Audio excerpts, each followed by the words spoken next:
Welcome to the 9th lecture of introduction to computing with C++। अब आज हमने बात करनी है कि साइंड नंबर्स को हम किस तरीके से बाइनरी नंबर्स के साथ रिप्रेजेंट कर सकते हैं। अब बाइनरी नंबर्स में अगर मुझे साइंड नंबर्स को भी शो करना है तो मुझे उसके लिए सबसे पहले तो एक रेंज स्पेसिफाई करनी पड़ेगी। लाइक मुझे I have to give a limit कि मुझे कितने डिजिट के बाइनरी नंबर्स के साथ डील करना है। सो अब अपनी एग्जांपल के लिए हम let's take an example of 4-bit binary number. So 4 bits के लिए मैंने अब आपको बताया कि कितने कॉम्बिनेशन बन सकते हैं। तो 4 बिट के लिए हम कितने कॉम्बिनेशन बना सकते हैं उसको आप डिटर्मिन कर सकते हैं 2n के फॉर्मूला से, where n is the number of bits. तो 2⁴ इज इक्वल्स टू 16। तो 16 डिफरेंट कॉम्बिनेशन हमारे पास बन सकते हैं। अब 16 डिफरेंट कॉम्बिनेशंस लिखने के लिए मैंने एक आपको शॉर्टकट वे भी बताया था। सो उस शॉर्टकट वे को ज़रा दोबारा देख लेते। मैंने कहा था कि इसको आप हाफ कर लें तो 16 का हाफ जो है वो कितना आता है आपके पास 8। तो आप वेरी लेफ्ट साइड की वैल्यू से स्टार्ट करेंगे जिसको मोस्ट सिग्निफिकेंट बिट बोलेंगे, और उसमें आप पहले 0 से स्टार्ट करेंगे और 8 zeros प्लेस करेंगे। तो यहाँ पर मैं वो करने की कोशिश कर रहा हूँ। उसके बाद आप 8 ones लगाएंगे। अब इसका हाफ कर लेंगे। इसका हाफ 8 का हाफ अगर आप करेंगे तो वो क्या बनेगा 4 बनेगा। अब आपने फिर 0 से शुरू करना है। 4 के कॉम्बिनेशंस पे आप 0 लेके आएंगे। वैल्यूज़ आपने 16 ही लिखनी है। तो पहले मैं 4 zeros लेके आऊँगा, उसके बाद मैं 4 ones लेके आऊँगा। 0s 1 2 3 4 और लास्ट में फिर 1s। तीसरे कॉलम में अब मैं फिर इसको हाफ करूँगा। तो 4 को अब आप हाफ करेंगे तो इट इज़ 2। तो अब आप 2 का कॉम्बिनेशन बनाएंगे और स्टार्ट किससे करेंगे 0 से। तो पहले मैं 2 zeros फिर 2 ones फिर 2 zeros 2 1, और इसी तरीके से मैं ये अपनी सारी कॉम्बिनेशंस को लिख लेता हूँ। फिर 2 को भी हाफ कर लें आप। तो 2 को भी हाफ करोगे तो दैट इज़ 1। तो दैट मीन्स अब आपने 1 का कॉम्बिनेशन लेना है। लाइक 0 से स्टार्ट करेंगे तो पहले 0 फिर 1 0 1 0 1। ये मेरे पास टोटल वैल्यूज़ बन गई।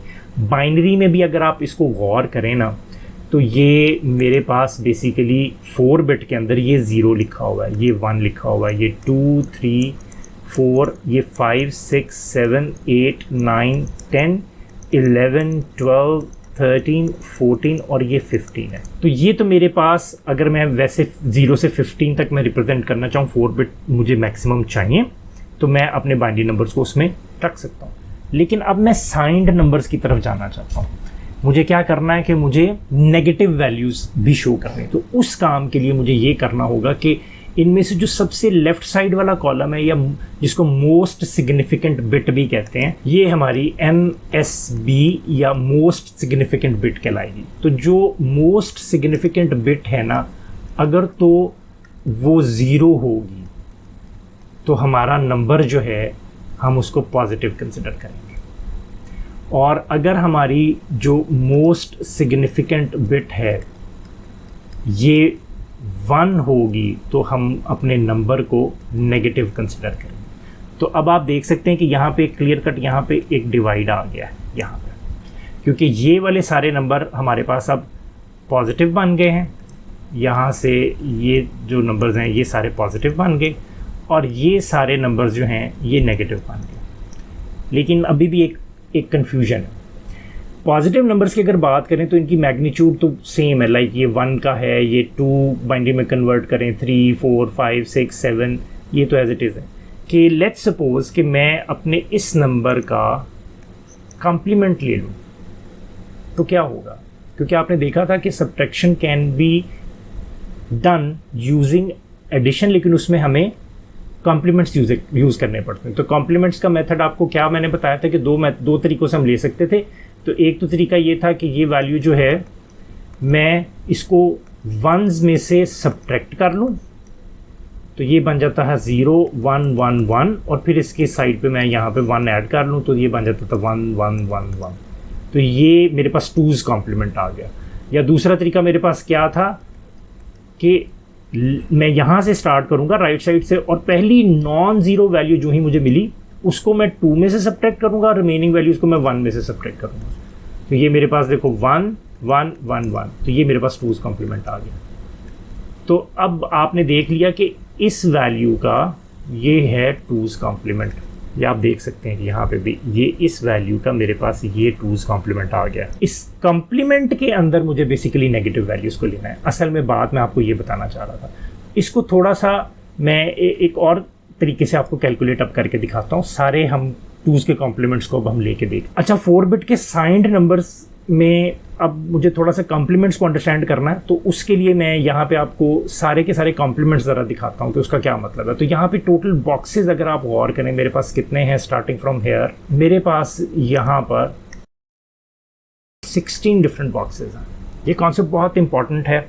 इसके ज़रिए अब C++ के अंदर जो डिफरेंट डेटा टाइप्स होती हैं ना, उनकी रेंजेस किस तरह से डिटर्मिन की जाती हैं, उसका इन बैकएंड पे क्या प्रोसेस है, उसके ऊपर क्या कैलकुलेशन काम करती है, वो आपको सारी समझ में आ जाएगी। इसके लिए मैं ये करता हूँ कि एट द वेरी मिडल, जो कि ये 9th जो मेरा बॉक्स है वो मिडिल बॉक्स बनेगा, क्योंकि इसके इस साइड पे भी वैल्यूज़ उतनी होंगी और इस साइड पे भी उतनी वैल्यूज़ होंगी। तो जैसे नंबर लाइन होती है, अब नंबर लाइन आपने समझी हुई है ना। अब नंबर लाइन में क्या होता था कि भी आप नंबर लाइन में कुछ ये कॉन्सेप्ट आप लगाते थे कि मिडिल में आप 0 रखते हैं, यहाँ पे 1 है, 2 है, 3 है।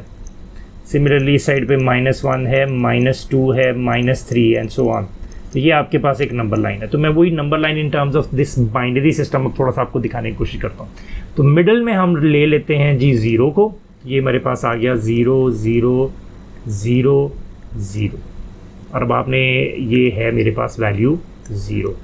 तो दैट मीन्स कि इस साइड पे वैल्यू क्या होगी, ये 1 होगी, ये 2 होगा, ये 3 होगा, ये 4 होगा, ये 5 होगा, ये 6 होगा और ये 7 होगा।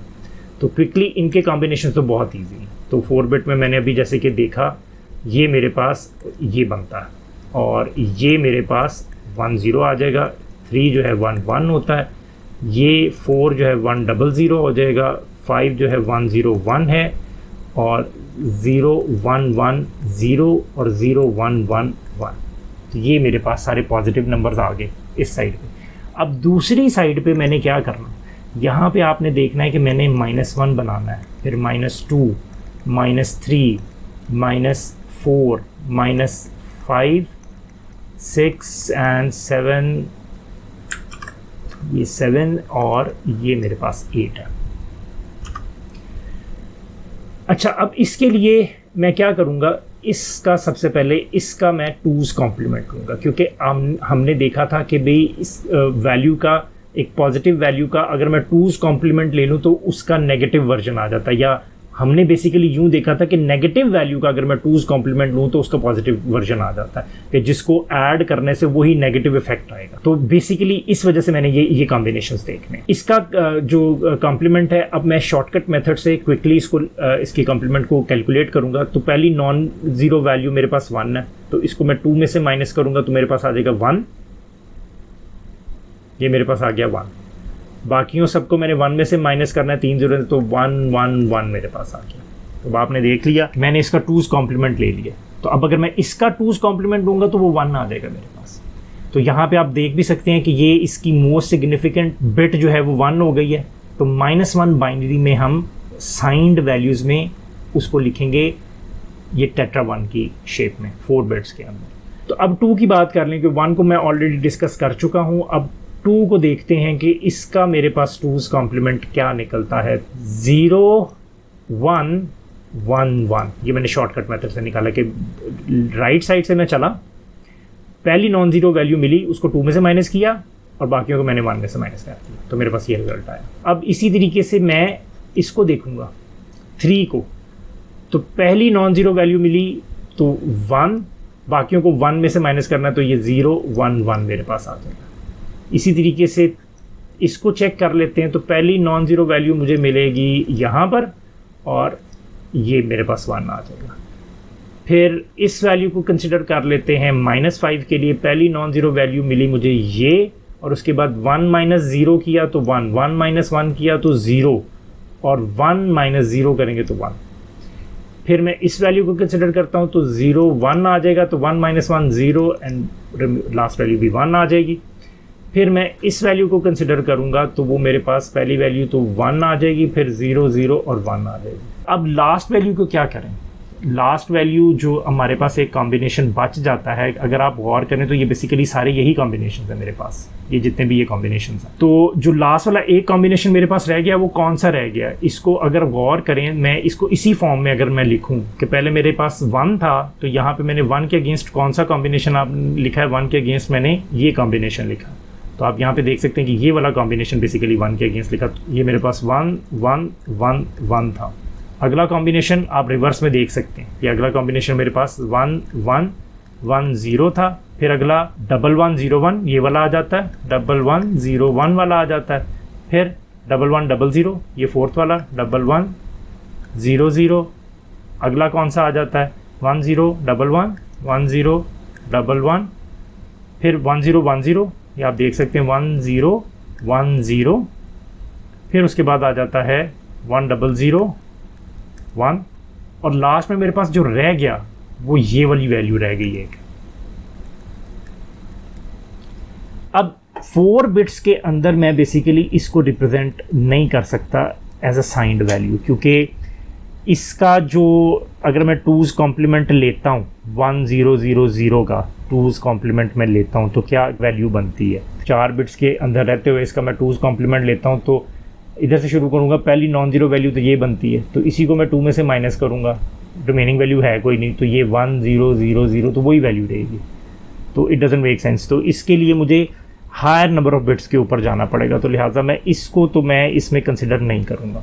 अच्छा, अब डिस्कस कर लेते हैं कि इसको फॉर्मुलेट अगर कर लें कि गिवन नंबर ऑफ बिट्स के अंदर मैं कैसे पता चला सकता हूँ कि मैक्सिमम और मिनिमम वैल्यू मैं इस इतनी बिट्स में कौन सी शो कर सकता हूँ। जैसे अभी मैंने 4 बिट्स की एग्जांपल ली ना आपके सामने, उसके लिए फॉर्मूला जो बनेगा, तो उसके लिए जो फॉर्मूला बनता है ना वो बनता है 2 raised to the power n-1 और इसमें से -1, ये आपको पॉजिटिव वैल्यू इसकी दे देगा। इसको अगर हम कैलकुलेट करें विद आवर एग्जांपल जिसमें 2 raised to the power 4 -1 और -1 है, so that is 2 raised to the power 3 -1, this is 8 -1 and that is 7।